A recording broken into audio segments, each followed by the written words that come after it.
पंजाब में भीड़ से चलेंगी मुसाफिर ट्रेनें, खाली होंगे सभी ट्रैक। किसानों ने धरना खत्म करने का ऐलान किया है। पंजाब में किसान तंजीमें 23 नवंबर से रेल खिदमात बहाल करने पर राजी हो गई हैं। हमारे नुमाइंदे रोहित बंसल चंडीगढ़ से बराह रास्त हमारे साथ जुड़ चुके हैं। रोहित, ये बताएं, किसानों ने धरना खत्म करने का ऐलान किया है, क्या उनके जो सभी मुतालबे थे वो सरकार ने एक्सेप्ट कर लिए हैं? जी मुनज़्ज़र, पिछले दिनों लगातार पंजाब के किसान संघर्ष कर रहे थे और उनकी तरफ से जो तमाम पंजाब के रेलवे ट्रैक थे उनके रोक के उन पे प्रोटेस्ट चल रहा था। उसके बाद पंजाब के किसानों ने रेलवे ट्रैक तो खाली कर दिए थे, लेकिन उनका कहना था कि अभी हम पैसेंजर ट्रेनें पंजाब में नहीं चलने देंगे, केवल और केवल मालगाड़ियां पंजाब में चलेगी। पर उसके बाद केंद्र सरकार ने बोला था कि पंजाब के किसान जब तक दोनों ट्रेनों को रेलवे के दोनों ट्रेनों को, यात्री ट्रेन और दूसरी मालगाड़ियों को चलाने की इजाजत नहीं देंगे, तब तक हम पंजाब में केवल मालगाड़ियां नहीं भेजने वाले। जिसकी वजह से लगातार पंजाब में जो कच्चा माल तैयार होता है उसको बाहर भेजने के लिए और जो पंजाब में माल तैयार हो चुका है उसको बाहर भेजने के लिए लगातार दिक्कत आ रही थी। क्योंकि पंजाब के अगर लुधियाना की बात करें तो इंडस्ट्रियल एरिया है, वहां पे काफी ज्यादा फैक्ट्रियां, तो उसमें जो कच्चा माल बाहर से आता है उसकी दिक्कत आ रही थी। इसके अलावा जो वहां से माल तैयार होता है उसको बाहर भेजने में दिक्कत आ रही थी। इसके अलावा पंजाब में जो कनक की है, जिसको हम गेहूं बोलते हैं, उसकी लगातार उसकी बिजाई शुरू हो चुकी है और लगातार उसके लिए यूरिया खादे की जरूरत होती है,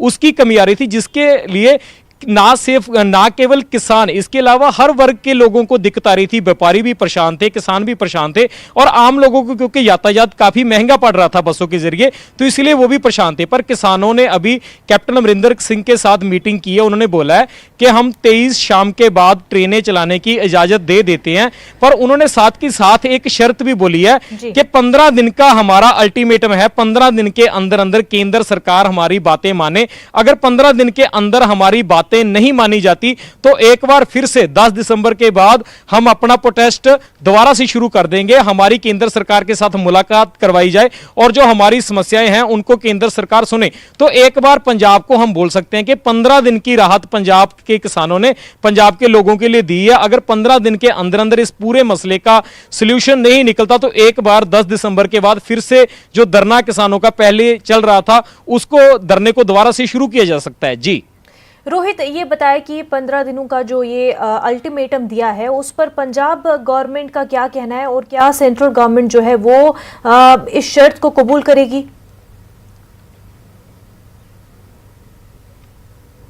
जिसकी जो पंजाब सरकार है, पंजाब सरकार भी लगातार किसानों को समर्थन दे रही है। पंजाब के किसानों को उन्होंने बोला है कि पंजाब में कांग्रेस की क्योंकि सरकार है, सेंटर में बीजेपी की सरकार और जो कानून बीजेपी ने पास किए हैं, अगर उसकी बात करें तो पंजाब में जो तमाम राजनीतिक पार्टियां हैं, चाहे कांग्रेस पार्टी है, इसके अलावा श्रोमणी अकाली दल जो पहले बीजेपी के साथ गठबंधन में थी, उन्होंने अब गठबंधन तोड़ दिया, वो भी किसानों को समर्थन कर रही है। आम आदमी पार्टी है पंजाब में, वो भी किसानों को समर्थन कर रही है। केवल बीजेपी को छोड़कर पंजाब की तमाम राजनीतिक पार्टियां किसानों के समर्थन में और उनका साफ तौर पर बोलना है कि हम किसानों को धरने से इसलिए उठा रहे हैं क्योंकि लोगों को परेशानी आ रही थी, पंजाब सरकार को भी दिक्कत आ रही थी।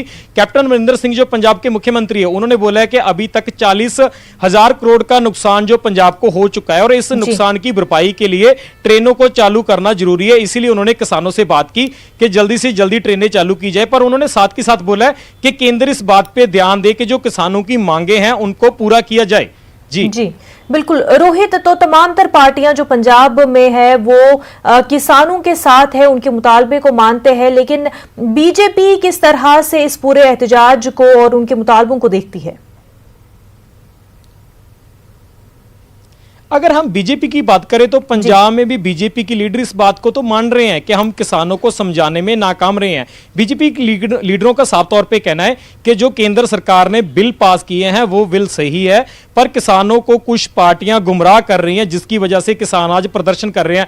आज ही न्यूज़ 18 पंजाब की जो हमारी बात हुई है, हरजीत गरेवाल जो बीजेपी पंजाब के सीनियर लीडर हैं, उन्होंने आज यहां तक बोल दिया कि किसानों के साथ जब हमारी बात होगी तो हम लिखती रूप में पंजाब और हरियाणा हरियाणा के किसानों को इस बात का आश्वासन देने के लिए तैयार है कि जो एमएसपी है वो जारी रहेगी, एमएसपी को बंद नहीं किया जाएगा। क्योंकि अगर पूरे देश में मैं एमएसपी की बात करूं तो जो गेहूं और धान की फसल है उस पे मुख्य रूप में पंजाब, हरियाणा और यूपी के साथ लगते कुछ जिले हैं जहां पे एमएसपी अभी दी जाती है। बाकी पूरे देश में धान और जो गेहूं है उसके ऊपर एमएसपी नहीं दी जाती। तो पंजाब में इसी वजह से बड़ा एक प्रदर्शन है, क्योंकि पंजाब के किसान लगातार बोल रहे हैं कि अगर ये बिल लागू हो जाते हैं, ये कानून जो अभी बन चुके हैं, इसकी वजह से आने वाले 2, 4, 5 सालों बाद हमारी एमएसपी खत्म हो सकती है। क्योंकि जो पंजाब में एपीएमसी मंडियां हैं, सरकारी मंडियां हैं, उनके पैरेलल एक प्राइवेट मंडियां खड़ी कर दी जाएंगी जिसमें कोई टैक्स नहीं है, और धीरे धीरे करके जो सरकारी मंडियां उनको बंद कर दिया जाएगा। फिर प्राइवेट कंपनियां अपनी मोनोपोली के जरिए किसानों को जो उनकी फसल है उनका कम रेट देंगी। इसी वजह से जो उनको परेशानी आ रही है, लगातार वो धरने प्रदर्शन कर रहे हैं। पर बीजेपी का कहना है कि जो सरकारी खरीद है वो जारी रहेगी, सरकारी खरीद को बंद नहीं किया जाएगा, और इस बात के आश्वासन के लिए उनको लिखित रूप में एक प्रशासनिक ऑर्डर दे दिया जाएगा जिसमें लिखा होगा कि पंजाब और हरियाणा में एमएसपी जारी रहेगी। इस बात का केंद्र सरकार आपको आश्वासन देती है। जी बिल्कुल रोहित, बेहद शुक्रिया आपका तमाम तफसीलात के लिए।